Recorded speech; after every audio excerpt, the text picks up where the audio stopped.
My name is Mini Sharma-Ogle and I'm PGE's archeologist. I work as part of our environmental and licensing team and I've been with PGE for about 5 years.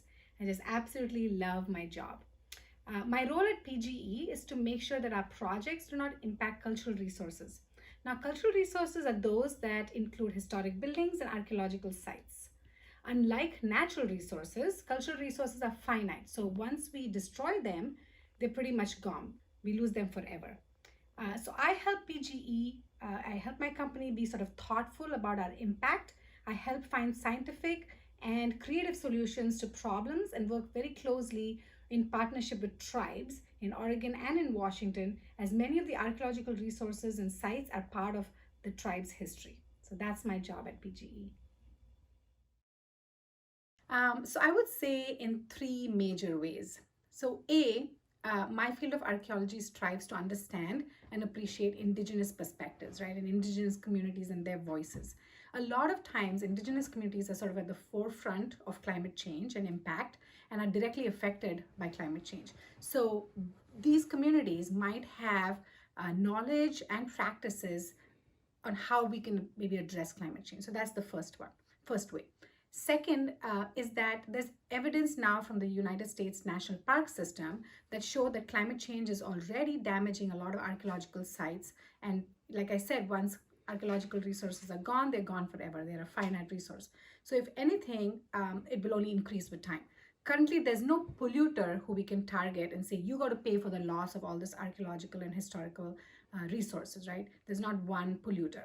I want to make sure that at PGE, though, that we have practices in place that are sustainable, that are equitable, and that our management practices are proactive with respect to climate impacts on our shared heritage. Right? So that's the second thing. The third answer is a little bit more overarching and kind of big picture, not as specific to PGE alone, but from another vantage point, is that climate change is a human problem. So scientists have been debating, for example, in the 2018 United Nations National Convention on Climate Change, which was in Poland, there was a lot of discussion about scientific solutions, data modeling to sort of take on this task of climate emergency management. What is important, though, in this convention that was said was that as much as we need the scientific solutions and data modeling to fight climate change, what we need more urgently is a social and political ambition and will, right? Now, this social and political will or ambition comes down to very complex aspects of society, like hierarchy, history, culture, equity, justice issues, so all of these, communication. So these are sort of the most subtle but very important aspects of fighting climate change, fighting this emergency. So there is another very huge part of this, as I see it, is an equity angle, right? So can I at PGE make sure that as we are designing projects that in some way are going to affect climate change, are the main voices in the room, right? Are we amplifying voices of the indigenous communities? Are we including voices that are not often heard, are not always invited to the table? So this social change requires us to be more thoughtful.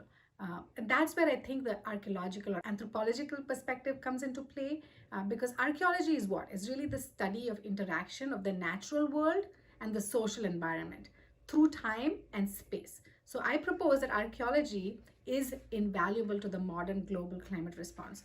So sort of to wrap it up, my goal at PGE is to bring the full range and depth of the human experience to PGE and make sure that we use adaptive experiences in our discussions and work while we design projects that are going to impact climate change.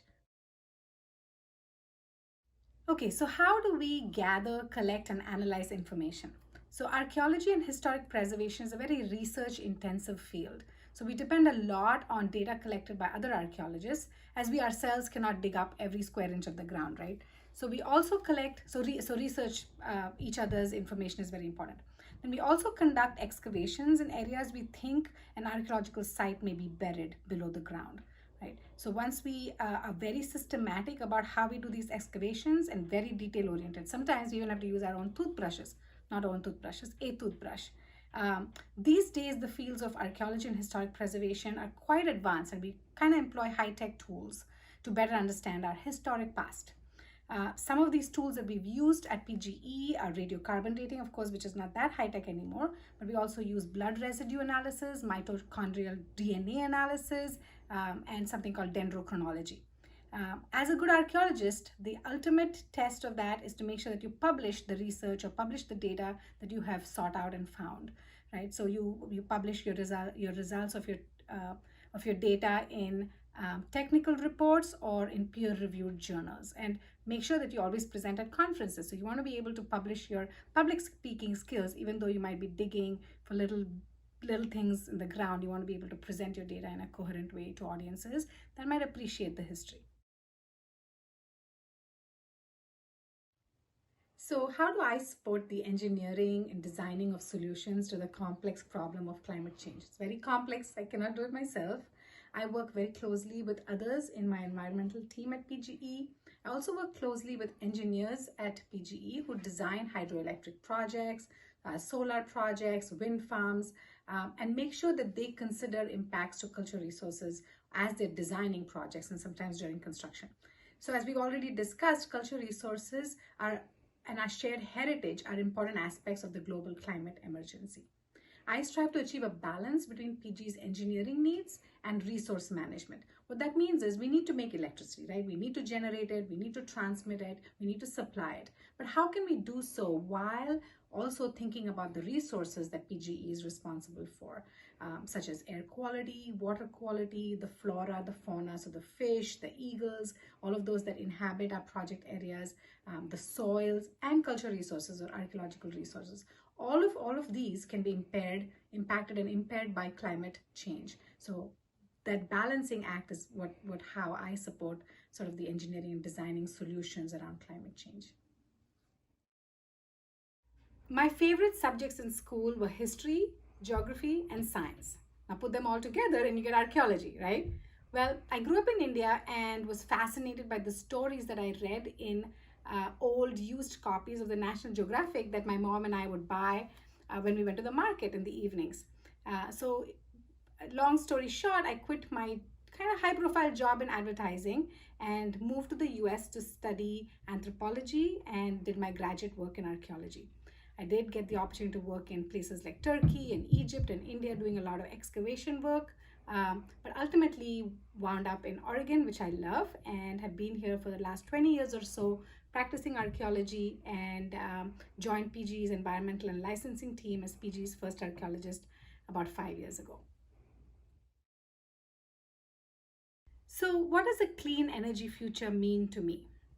I'm really excited about clean energy future. I feel like the transition to clean energy, clean renewable energy is often framed around avoiding the worst outcomes of climate change. While that's true and important, we can kind of look at this transformation in a more positive light as an opportunity. And that's why I'm really proud to work for a company like PGE, which is in the forefront of this big change, and we're doing kind of stellar work around a clean energy future. In my job as an archaeologist, I feel like I have a little role to play. It might be small but significant in that a lot of the solutions to our climate change and climate emergency problems might have answers in our past. So helping the company understand where we came from will sort of help us where we are going. So we always have a saying around my work, which is we are powering the future while protecting the past. So we're learning from the past towards a cleaner energy future.